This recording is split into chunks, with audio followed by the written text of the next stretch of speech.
Viewers அனைவருக்கும் வணக்கம். இந்த பதிவில் குரு பயிற்சி பலன்களை பற்றி தான் பார்க்க போகிறோம். வருகிற ஜூன் மாதம் 2ஆம் தேதி, அதாவது 2/6/2026 அன்று குரு பகவான் மிதுன ராசியிலிருந்து கடக ராசிக்கு பயிற்சி ஆகிறார். குரு பகவான் கடக ராசியிலிருந்து என்ன மாதிரியான பலன்களை தரப்போகிறார் அப்படிங்கிறத பற்றி தான் இந்த பதிவில் நம்ம பார்க்க போகிறோம். அதுக்கு முன்னாடி நீங்கள் நம்ம சேனலுக்கு புதுசாக இருந்தால் சப்ஸ்கிரைப் பண்ணிக்கோங்க, கூடவே அந்த பெல் பட்டனையும் ப்ரெஸ் பண்ணிக்கோங்க. அப்போ தான் நான் தொடர்ந்து போடுற பதிவெல்லாம் நீங்கள் பார்த்து பயன்பெற முடியும். சரி, வாங்க இப்போ நம்ம பதிவுக்குள்ளார போகலாம். பொதுவாக நாம் பிறந்த ராசியை வச்சு கிரக பயிற்சி பலன்களை பார்க்கக்கூடாது. ஏன் அப்படி பார்க்கக்கூடாதுன்னா, நம்ம பிறக்கும்போது ஒரு நட்சத்திரம் ராசியில் பிறந்திருப்போம். அதுக்கப்புறம் அந்த நட்சத்திரத்துக்கு உரிய தசை மாறிக்கிட்டே வரும். உதாரணமாக ஒருவர் ரோகிணி நட்சத்திரம் ரிஷபராசியில் பிறந்திருக்காருன்னு வச்சுக்குவோம். அவர் பிறக்கும்போது நடந்த திசை சந்திர திசை, அதுக்கப்புறம் அவருக்கு செவ்வாய் திசை, ராகு திசை, குரு திசைன்னு திசைகள் மாறிக்கிட்டே இருக்கும்.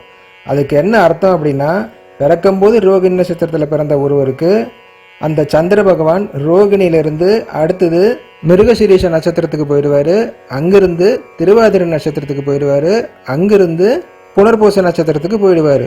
இப்படி சந்திர பகவானும் திசைகளும் மாறிக்கிட்டே இருக்கிறதுனால எப்படி நம்ம பிறந்த ராசியை வச்சு பலன்களை பார்க்க முடியும்?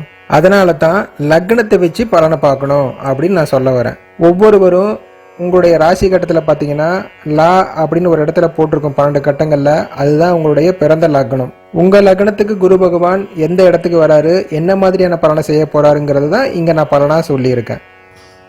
நீங்கள் பிறந்த லக்னம் துலா லக்னமாக இருந்தால் துலா லக்னத்துக்கு 10ஆம் இடத்துக்கு குரு பகவான் பெயர்ந்து வர போகிறாரு. 10ஆம் இடத்துக்கு வரக்கூடிய குரு பகவான் என்ன மாதிரியான பலனை உங்களுக்கு தரப்போகிறாரு அப்படிங்கிறத தெரிஞ்சுக்கிறதுக்கு முன்னாடி நீங்கள் ஒரு விஷயத்தை நல்லா புரிஞ்சுக்கணும். இந்த குரு பயிற்சினால் உங்களுக்கு பலன் கிடைக்கணும் அப்படின்னா கண்டிப்பாக உங்கள் ஜாதகப்படி தற்சமயம் உங்களுக்கு குருவினுடைய தசையோ புத்தியோ அந்தரமோ நடக்கணும். அப்படி நடந்தால் தான் குரு உங்கள் ஜாதகத்தில் எந்த பாவங்களை தொடர்பு கொண்டிருக்காரோ அது சம்பந்தமான விஷயங்கள்லாம் நடக்கும். அது மட்டும் இல்லாமல் குரு பகவான் வருகிற ஜூன் 2ஆம் தேதி மிதுன ராசியிலிருந்து கடகராசிக்கு வராரு. இந்த கடகராசி உங்களோட லக்னத்துக்கு எத்தனாம் வீடு அப்படிங்கிறத பார்க்கணும். அது சம்பந்தமான பலன்களையும் அவர் தருவார். உங்களுடைய ஜாதகப்படி தற்சமயம் உங்களுக்கு குருவினுடைய தசையோ புத்தியோ அந்தரமோ எதுவும் நடக்கலை அப்படின்னா இந்த குரு பயிற்சினால் உங்களுக்கு சாதகமோ பாதகமோ எதுவும் நடக்காது. குரு பகவான் லக்னத்திற்கு 10ஆம் இடத்துக்கு வராரு. 10ஆம் இடத்துக்கு பெயர்ந்து வரக்கூடிய குரு பகவான் உங்களுக்கு சிறப்பான நல்ல பலன்களை தரப்போறாரு. ஒருவருடைய ஜாதகத்தில் 10ஆம் இடம் உச்சஸ்தானம் அப்படின்னு சொல்லுவாங்க. இந்த 10ஆம் இடத்துக்கு குரு பகவான் வருது, நீங்கள் பார்க்குற உத்தியோகம் தொழில் மூலம் உங்களுக்கு புகழை தரும். நீண்ட நாளாக ப்ரமோஷனுக்கு ட்ரை பண்ணிட்டு இருக்கிறவங்களுக்கு இந்த காலகட்டங்களில் நீங்கள் எதிர்பார்த்தபடி ப்ரமோஷன் கிடைக்கும். அதனால் சம்பள உயர்வும் உங்களுக்கு கிடைக்கும். நீங்கள் எந்த தொழில் செஞ்சாலும் சரி, அந்த தொழில் ரீதியாக சிறப்பான பல நல்ல பலன்களை நீங்கள் அடைவீங்க. உங்களுடைய நிர்வாகத்திறன் பல மடங்கு உயரும். கண்ணும் கருத்துமாக கடமையை செயலாற்றுவீங்க. இந்த 10ஆம் இடங்கிறது தனஸ்தானத்துக்கு திரிகோணஸ்தானம். அதாவது 2ஆம் இடத்துலேருந்து எண்ணும் பொழுது 10ஆம் இடம் திரிகோணஸ்தானமாக வரும், அதாவது 9ஆம் இடமாக வரும். அப்போ இந்த 10ஆம் இடம் பலமடைகிறதுனால உங்களுடைய பொருளாதாரம் உயரும். இதனால் வரையிலும் பணவரவு குறைவாக இருந்தனால நீங்கள் அடைய முடியாத சுகத்தை இனி பணவரவு அதிகமாக இருப்பதனால நல்ல விதமாக அடைவீங்க.